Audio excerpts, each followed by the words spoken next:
World Economic Forum in Davos is in full swing with about 2,500 delegates that's in attendance to discuss the pivotal issues surrounding the global economy, such as the plans that different governments have put in place, of course, to curb the challenges they're facing right now. Bronwyn Nielson caught up with Mark Otty, the CEO of Ernst Young for Europe, Middle East and Africa, for his views on the current state of Africa's economy. I think the last few years have been a real sense of doom and gloom. You know, the sort of phrase that I heard most often was, we're standing at a precipice, how far are we going to fall?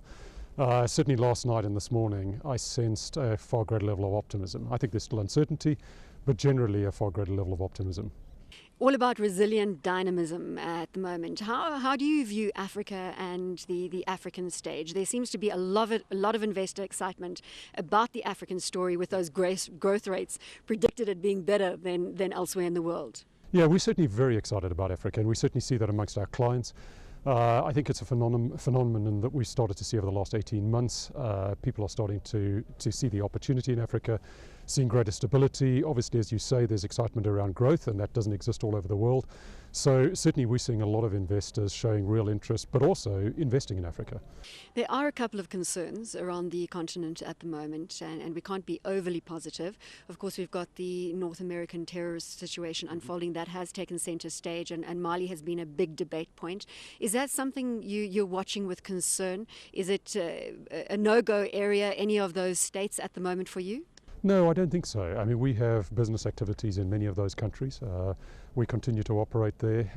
Yes, we're obviously very mindful of what's going on, but I think long term, you know, it will create a little bit of anxiety, but I think long term it won't change the overall sense of optimism for the continent.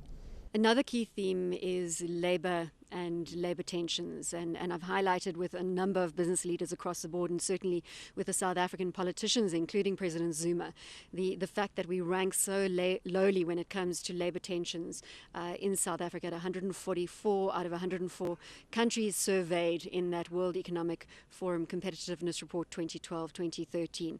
It's not only a South African and African problem. Obviously, as long as we have inequality globally, we're going to need to deal with these issues. Is it something that concerns you when you look particularly at the African landscape and South Africa? Yeah, I think it's something that is of real concern as it relates to South Africa. Yes, you're right, it's prevalent all over the world and certainly on the African continent.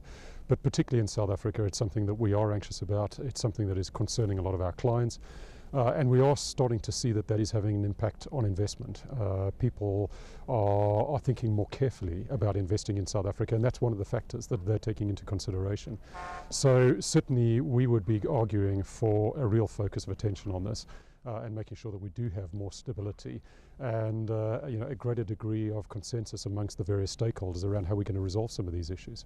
I was speaking to Tito Mboweni, chairman of AngloGold Ashanti, just earlier this morning, and I put the question to him: is there a tendency for African leaders, both in government and in business, to encourage investor excitement around Africa by looking at the rest of the world and saying, look, it's so bad out there, we're so much better by comparison, Yep. There's no choice?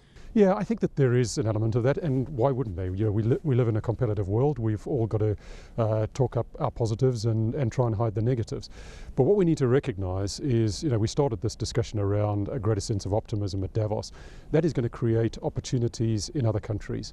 And so over the last few years, Africa has generated more interest, partly because there is greater concern around other countries, but that's starting to change.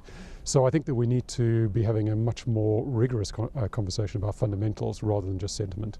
One of the old criticisms about the Davos Forum, and this is not only the World Economic Forum here in Switzerland, but also on the continent and elsewhere in the world, is that it is a talk shop. We've heard that regularly. Now, you've been attending, as you say, for 5 years. Do you find that you are executing out of this forum? Yeah, definitely. It's an opportunity for us to engage with clients and governments and actually start discussions around things that we act on after the event. I have to say that I've been at the Africa event for the last few years, and I find that a very productive forum. I'll be there in May in Cape Town, and certainly we see that as an opportunity to talk about investment and actually start meaningful discussions that ultimately do lead to investment. From an E&Y perspective, what are the most exciting hotspots on the continent? Obviously Nigeria is somewhere that we are very interested in. Kenya, Mozambique, Angola. Zambia. So those are some of the countries that for us represent big destinations for our own investment. So there I'm picking up two big hubs. You've got the East African play and the West African play. Central Africa, does that hold any appeal? Yeah, it does, and we're starting to invest there. But obviously, as we speak today, less opportunity than some of the other countries I mentioned. And of course, South Africa. You know, South Africa is still the engine of economic activity on the continent, so we're investing heavily there as well.